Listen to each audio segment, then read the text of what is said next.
ತುಮಕೂರು ವಾಯ್ಸ್ಗೆ ಸ್ವಾಗತ ಸ್ನೇಹಿತರೆ. ಸಬ್ಸ್ಕ್ರೈಬ್ ಆಗಿಲ್ಲ ಅಂದ್ರೆ ಈಗಲೇ ಈ ಕೆಳಗೆ ಕಾಣುವ ಸಬ್ಸ್ಕ್ರೈಬ್ ಬಟನ್ಗೆ ಈಗಲೇ ಕ್ಲಿಕ್ ಮಾಡಿ. ನಾವು ಮಾಡುವ ವಿಡಿಯೋಗಳ ನೋಟಿಫಿಕೇಶನ್ಗಾಗಿ ಬೆಲ್ ಐಕಾನ್ ಅನ್ನು ಪ್ರೆಸ್ ಮಾಡೋದನ್ನ ಮರಿಬೇಡಿ.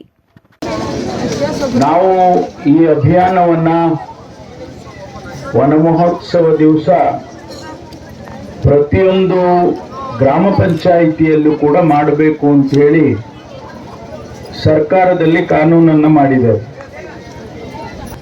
ನೀವು 1,000 ಗಿಡ ನೀವು ಒಂದು ಪಂಚಾಯತಿನಲ್ಲಿ 1 ವರ್ಷದಲ್ಲಿ ಉಳಿಸಿದ್ರೆ ನಿಜಕ್ಕೂ ಕೂಡ ನಾನು ಅದನ್ನ ಬಹಳ ಉತ್ತಮವಾದ ಕೆಲಸ ಅಂತ ಹೇಳಿ ಹೇಳೋದಕ್ಕೆ ಬಯಸ್ತೇನೆ.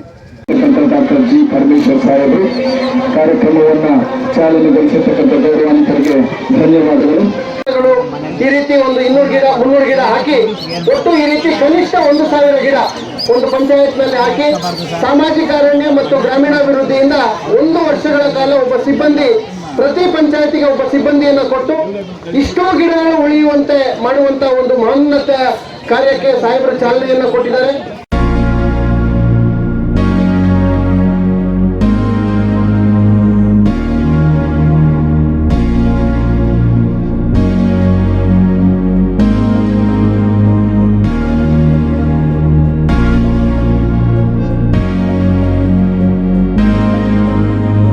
ಶಾಲೆ ಮಕ್ಕಳು ಶಾಲೆನಲ್ಲಿ BO ಬಂದಿಲ್ವಾ? ಬಂದಿದ್ದಾರೆ BO. ನಿಮ್ ಜವಾಬ್ದಾರಿ ನೀವು ಪ್ರತಿಯೊಂದು ಶಾಲೆನಲ್ಲೂ ಎಲ್ಲೆಲ್ಲಿ ಗಿಡಗಳನ್ನ ಹಾಕಿ ಅದಕ್ಕೆ ಸಾಕೋದಕ್ಕೆ ಅವಕಾಶ ಇದೆ ಅದನ್ನ ನೀವು ಮಾಡ್ಬೇಕು. ಅವ್ರದ್ದು ಲೆಕ್ಕ ತಗೊಳ್ರಿ, ಎಷ್ಟು ಶಾಲೆಗಳಲ್ಲಿ ಹಾಕಿದ್ದಾರೆ, ಎಷ್ಟು ಶಾಲೆಗಳಲ್ಲಿ ಗಿಡ ಬೆಳೆಸಿದ್ದಾರೆ ಅಂತೇಳಿ ಅದನ್ನ ತಾವು ಮಾಡ್ಬೇಕಾಗತ್ತೆ ಅನ್ನೋದನ್ನ ಈ ಸಂದರ್ಭದಲ್ಲಿ ಹೇಳೋದಕ್ಕೆ ಬಯಸ್ತೇನೆ. ಆರೋಗ್ಯಕರವಾದಂತ ವಾತಾವರಣ ಇರಬೇಕಾದ್ರೆ ಅದನ್ನ ನಾವು ಈ ಗಿಡಗಳನ್ನ ಮತ್ತೆ ಬೆಳೆಸಿ ಒಂದಿಷ್ಟು ಗ್ರೀನ್ ಕವರ್ ಅನ್ನ ಜಾಸ್ತಿ ಮಾಡಿದ್ರೆ ಅನುಕೂಲ ಆಗುತ್ತೆ ಅಂತಕ್ಕಂಥದ್ದು ಇವತ್ತಿನ ಈ ಹಸಿರು ಗ್ರಾಮ ಅಭಿಯಾನ. ಇವತ್ತು ನಾವು ಇಲ್ಲಿ ಒಂದಿಷ್ಟು ಸಸಿಗಳನ್ನ ನೆಟ್ಟಿದ್ದೇವೆ. ಈ ಪಂಚಾಯಿತಿಗೆ ಸಂಬಂಧಪಟ್ಟ ಹಾಗೆ ನಾವು ಈ ಸಸಿಗಳನ್ನ ಹಾಕ್ತಾ ಇದ್ದೇವೆ. ಸುಮಾರು 600 ಸಸಿಗಳನ್ನ ಇವತ್ತು ಇಲ್ಲಿ ನೆಟ್ಟಿದ್ದಾರೆ. ಇದರಲ್ಲಿ 300 ಪಂಚಾಯಿತಿಯಲ್ಲಿ ಇಡೀ ಜಿಲ್ಲೆಯಲ್ಲಿ 30 ಪಂಚಾಯಿತಿಯಲ್ಲಿಯೂ ಕೂಡ ಇವತ್ತೇನೆ ಅವರು ಗಿಡಗಳನ್ನ ನೆಡ್ತಾ ಇದ್ದಾರೆ. ಸುಮಾರು 50,000 ಗಿಡಗಳನ್ನ ಇವತ್ತು ನೆಡ್ತಾ ಇದ್ದಾರೆ. ಆದ್ರಿಂದ ಈ 50,000ದಲ್ಲಿ ನಿಮಗೆ 25,000 ಉಳಿದ್ರು ಕೂಡ ನಾನು ಸಂತೋಷ ಪಡ್ತೀನಿ. ಆದ್ರೆ 50,000 ಉಳಿಸ್ಬೇಕು. ನೀವು 50,000 ಉಳಿಸ್ಬೇಕು. ಆದ್ರೆ ಏನೋ ಈ ರೀತಿ ನೀರ್ ಕೊಡಕ್ಕಾಗ್ಲಿಲ್ಲ, ಅದಿಲ್ಲ ಇದಿಲ್ಲ ಏನೋ ಹೇಳ್ಕೊಡ್ತಾರೆ. ಅಂಥದ್ರಲ್ಲಿ ಸ್ವಲ್ಪ ಕಡಿಮೆ ಆದ್ರೂ ಕೂಡ ನೀವು ಉಳಿಸ್ಬೇಕು ಅಂತ ಹೇಳಿ ನಾನು ತಮಗೆ ಅಧಿಕಾರಿ ಮಿತ್ರರಿಗೆ ಹೇಳೋದಕ್ಕೆ ಬಯಸ್ತೇನೆ. ನಾವು ಸಾಮಾನ್ಯವಾಗಿ ಮಳೆ ಆಗೋದಿಲ್ಲ, ಮಳೆ ಸರಿಯಾಗಿ ಆಗ್ಲಿಲ್ಲ, ಈ ವರ್ಷ ಆಗ್ಲಿಲ್ಲ, ಆ ವರ್ಷ ಆಗ್ಲಿಲ್ಲ ಅಂತೇಳಿ ರೈತರು ದೂಷಣೆ ಮಾಡ್ತಿರ್ತಾರೆ ಅಥವಾ ಹೇಳ್ತಾ ಇರ್ತಾರೆ. ಆದ್ರೆ ಮಳೆ ಯಾಕಾಗ್ಲಿಲ್ಲ ಅನ್ನೋದನ್ನ ನಾವು ಯೋಚನೆ ಮಾಡ್ಬೇಕಾಗ್ತದೆ. ಆದ್ರಿಂದ ಇವತ್ತು ಈ ಹಸಿರನ್ನ ಹೆಚ್ಚು ಮಾಡಬೇಕು ಅಂತೇಳಿ ನಮ್ಮ ಸರ್ಕಾರ ಏನು ಕಾರ್ಯಕ್ರಮವನ್ನ ರೂಪಿಸಿದ್ದಾರೆ ಅದನ್ನ ಯಶಸ್ವಿ ಮಾಡಬೇಕು. ನಮ್ಮಲ್ಲಿ ತುಮಕೂರು ಜಿಲ್ಲೆಗೆ ಸಂಬಂಧಪಟ್ಟ ಹಾಗೆ ನೋಡಿದ್ರೆ ನಮ್ಮ ಹತ್ರ 70 ಎಷ್ಟು ನರ್ಸರಿ ಇದೆಯಮ್ಮ? 13 ದೊಡ್ಡದಿದೆ, ಸಣ್ಣದು ಎಲ್ಲ ಸೇರಿದ್ರೆ 70-80 ಇದೆ. 20 ನಿಮ್ಮಲ್ಲಿದೆ. ಇಡೀ ಜಿಲ್ಲೆನಲ್ಲಿ 30-40 ನರ್ಸರಿಗಳಿದಾವೆ. ಈ ನರ್ಸರಿಗಳಲ್ಲಿ ಗಿಡಗಳನ್ನು ಬೆಳೆಸ್ತಾರೆ. ಗೆಳಿಸಿ ನೋಡಿ 5 ಅಡಿ 6 ಅಡಿ ಈ ರೀತಿ ಅಲ್ಲಿನ ತನಕ ಬೆಳೆಸ್ಕೊಂಡು ಅವುಗಳನ್ನ ತಗೊಂಬಂದು ರೈತರಿಗೆ ಕೊಡ್ತಾರೆ ಅಥವಾ ಯಾರು ಸಸಿಗಳನ್ನ ಹಾಕ್ತಿವಿ ಅನ್ನೋರಿಗೆ ಕೊಡ್ತಾರೆ. ದುರ್ದೈವ ಏನು ಅಂತ ಹೇಳಿದ್ರೆ ಈ ಸಸಿಗಳನ್ನ ಹಾಕಿದ ಮೇಲೆ ಅದನ್ನ ರಕ್ಷಣೆ ಮಾಡೋದು ಬಹಳ ಕಡಿಮೆ ಆಗಿದೆ.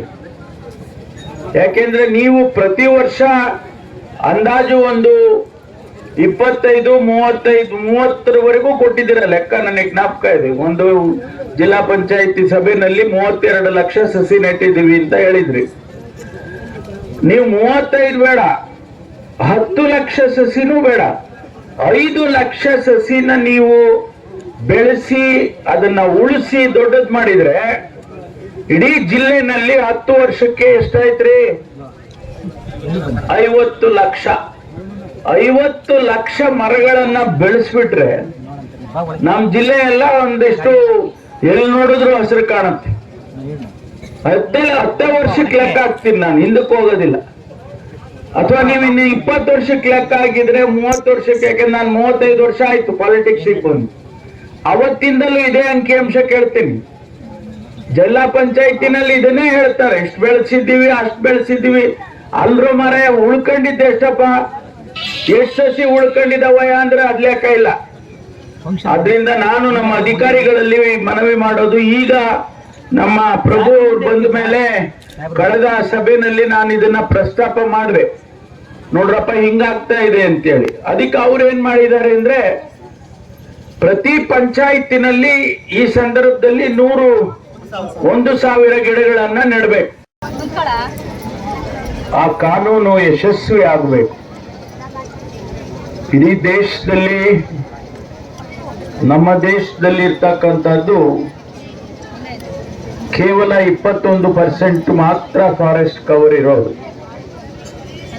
ಅಂದ್ರೆ ಹಸಿರು ಕವರ್ ಅಂತ ಕರೀದ, ಹಸಿರು ಏನು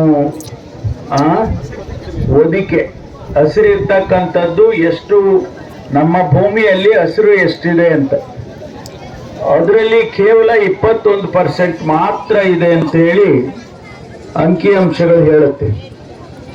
ನಮ್ಮ ರಾಜ್ಯದಲ್ಲಿ ಎಷ್ಟಿದೆ? ನಮ್ಮ ರಾಜ್ಯದ್ದು 19, 20 ಅಂತ ಹೇಳ್ತಾರೆ. ಅಂದ್ರೆ ನ್ಯಾಷನಲ್ ಆವರೇಜ್ಗಿನ್ನ ಕೂಡ ಕಡಿಮೆ ಇದೆ. ಇದು ಏನನ್ನ ತೋರಿಸುತ್ತೆ ಅಂತ ಹೇಳಿದ್ರೆ, ನಾವು ಈ ಗಿಡಗಳ ಬಗ್ಗೆ, ಹಸಿರಿನ ಬಗ್ಗೆ ಇನ್ನೂ ಹೆಚ್ಚು ನಮಗೆ ಜ್ಞಾನ ಇರಬೇಕು. ಅದರಿಂದ ಆಗ್ತಕ್ಕಂಥ ಅನಾಹುತದ ಜ್ಞಾನ ಇರಬೇಕು. ಇವತ್ತು ನಾವು ಅನೇಕ ಸಂದರ್ಭದಲ್ಲಿ ಬೇರೆ ಬೇರೆ ದೇಶಗಳಲ್ಲಿ ನೋಡ್ತೇವೆ, ಎಷ್ಟು ಹೆಚ್ಚು ಹಸಿರಿದೆ. 70 ಭಾಗ, 80 ಭಾಗ ಅಥವಾ 50 ಭಾಗ ಮೇಲೆ ಇರ್ತಕ್ಕಂಥ ಅನೇಕ ರಾಷ್ಟ್ರಗಳಲ್ಲಿ ಬಹಳ ಚೆನ್ನಾಗಿ ಪರಿಸರ ಕಾಪಾಡ್ತಾರೆ. ಅಲ್ಲಿನ ವಾತಾವರಣ ಚೆನ್ನಾಗಿರುತ್ತೆ, ಅಲ್ಲಿನ ಗಾಳಿ ಚೆನ್ನಾಗಿರುತ್ತೆ, ಅಲ್ಲಿ ಮಳೆ ಚೆನ್ನಾಗಿ ಬೀಳುತ್ತೆ. ಇದೆಲ್ಲ ಈ ಹಸಿರಿರೋದ್ರಿಂದ ಅದು ಆಗುತ್ತೆ ಅಂತ ಹೇಳಿ ಇವತ್ತು ವಿಜ್ಞಾನಿಗಳು ಹೇಳಿದ್ದಾರೆ. ನಾನು ನೀವು ಹೇಳಿರೋದಲ್ಲ. ಎಲ್ಲಿ ಹಸಿರಿರುತ್ತೆ ಆ ಹಸಿರಿರುವ ಕಡೆ ಹೆಚ್ಚು ಮಳೆ ಆಕರ್ಷಣೆ ಮಾಡುತ್ತೆ ಅನ್ನೋದನ್ನ ವಿಜ್ಞಾನಿಗಳು ಹೇಳಿದ್ದಾರೆ. ಆದ್ರಿಂದ ನಮಗೆ 21%, 19% ಹಸಿರಿದ್ರೆ ನಮಗೆ ಮಳೆ ಎಷ್ಟು ಬರುತ್ತೆ ಅನ್ನೋದನ್ನ ನೀವೇ ಊಹೆ ಮಾಡ್ಕೊಳ್ಳಿ.